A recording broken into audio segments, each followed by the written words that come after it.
Are you thinking of retiring abroad? Don't make the mistakes that many make. Don't wreck your budget. Today, we promise to share the truths about the things that can wreck your budget and wreck you financially as you live abroad. Hi, my name is Yemi. And I'm Tox. And we are Joyful Life Retirement. And today we're going to get into those costs that people don't really think about before they make that leap abroad that can really leave your wallet wounded. Yes. Let's get into it. Cost number one. Let's talk about visa and residency fees. A lot of countries will charge you for residency. It's not free. Yes, they do want you there, but you do have to pay for it. So you have to take that into consideration when you're applying. Also, you have to take into consideration that when you're hiring lawyers or experts to do that for you, not expats, but experts to do that for you, that will cost you a lot of money. In a lot of instances, you can do things yourself and that will come up cheaper, but just be mindful that using lawyers and facilitators, yes, can be very expensive. Yes. And one of the hidden costs is sometimes when those facilitators make mistakes and submit wrong documentation, then you still have to pay for the refiling. So please keep that in mind. Yes. Number two, cost that you need to be aware of is healthcare and insurance. Are you going to do public versus private health coverage? There might be extra costs for prescriptions for emergencies. We will tell you that as we've traveled across the continent, there have been so many private health insurances that other expats and nomads that we've met are on. And one thing that's been pretty clear in most of the instances is they tell us that their private insurance does not pay upfront. They tell us that typically they have to pay for the care, for the health care, and then the insurance companies will then reimburse them. Yes. And usually it's not 100% reimbursement. Yes. So it's about maybe 60%, 80%, Exactly. depending on what kind of insurance you buy. Exactly. Depending on your deductible levels. Yeah, very true. The number three that you're going to take on is the import taxes and custom fees. Tell us about that. Yes. We have seen some expats ship their stuff from the United States or wherever they're coming from to the countries they're going. In a lot of countries, the shipping costs tend to be very, very expensive. For example, in Ecuador, you can spend as much as $10,000 to ship a container. Yes. And if you have electronics inside, those are subject to taxes. So it is better to buy those things locally and they will be cheaper, but sometimes the quality might not be so great. So you kind of have to weigh, what the items are. Is it worth it for you to ship a whole container or just try and buy your things there? So the number four is a banking and currency exchange fees. I'm passionate about this because we are strong believers that you don't leave money on the table for financial institutions, people. So that's why before you make that jump, even if you're going on just a visit that's long term, make sure that you put your money in financial institutions that will not charge you. Okay, make sure that you put your money in financial institutions that will not charge you every time you go to the ATM in that foreign country. Now, be mindful that the bank from which you're withdrawing your money or the ATM will always charge you wherever you go. And your bank at home may charge you to depend on who you're banking with. But there are some banks out there that will return the fees, that are charged by the banks outside the country. So you might want to be mindful of that.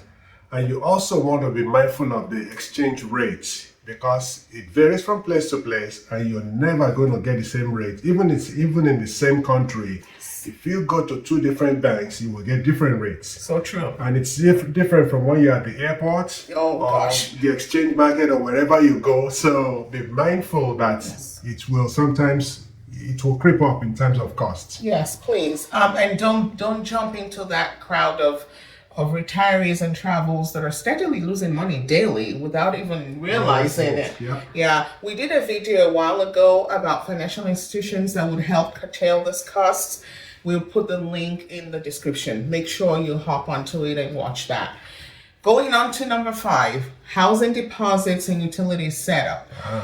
So in North America, we can only stick with North America and Europe, okay? Because, in North America and Europe, when you're renting a place, usually it's not required to pay multiple months in advance, okay? Guess what though? In some parts of the world, it is not unusual for your landlord in that foreign country to ask you to pay multiple months in advance. Yes. For example, some years ago in Nigeria, if you're renting a house, you have to pay up to a year in rent. Yes. And I suppose they do that because sometimes people default after a few months and they can't pay. So the landlord will require a year's rent plus security deposits. And that tends to be a little bit on the high side for somebody who wants to, you don't even know if you're going to like the place, but I mean, be mindful of that. And do we do that in Ecuador? Well, in Ecuador, I will say in South America, the South American country of Ecuador, I have heard what has been prevalent in our discussions with people who actually rent from landlords is that security deposit, it's gone. Most of the time, you don't see it anymore. Yes. And this leads me to talking about utility setup too. In North America, there are typically no fees when you're setting up your utilities. It's a quick thing that you do.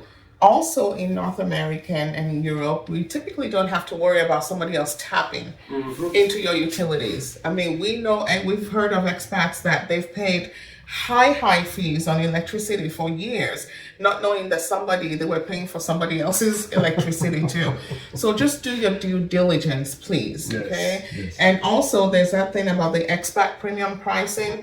It's real. It's not Bigfoot. I think sometimes when they know that you're an expat, sometimes they may tend to give different pricing for you. Okay. Cost number 6. Sometimes you have to travel back home. Maybe the kids are getting married, or you want to go see the grandchildren. There's a wedding. There's some kind of emergency. Mom is sick, dad is sick, or whatever. Those cost money. Yes. So and this should factor into your decision to either leave your birth country and live abroad, or what country you actually choose to live abroad. This is the reason why a lot of people, when they choose what foreign country to move to live internationally, distance from their home country matters. As cheap as we found Southeast Asia, very, very affordable. That's one of the reasons why some people don't make that leap, because it's like a day and a half to get. I mean, it's long, depending on what part you are in North America. Yeah. So and be mindful that those expenses are not part of your monthly expenses. So they creep up. I mean, they come up. You have to come up with it, and they can ruin your budget. Yeah, they really can. Now, also inflation starting, like lifestyle inflation, and this is just a bonus cost that you may not think about. For some of us, once we move to that affordable country, you start thinking, hey, we got money. I've got a little bit more discretional income. I can eat out a little bit more. And especially for expats who stay in that expat bubble, what we found in most of the countries that we've gone to is that expats don't usually congregate a lot of times in restaurants that they feel don't meet their standards. I don't know if I can say this in a nicer way. The places that you will see that the locals that don't have a lot of money would typically eat, sometimes the expats try and avoid those places. We don't understand that. We don't get that.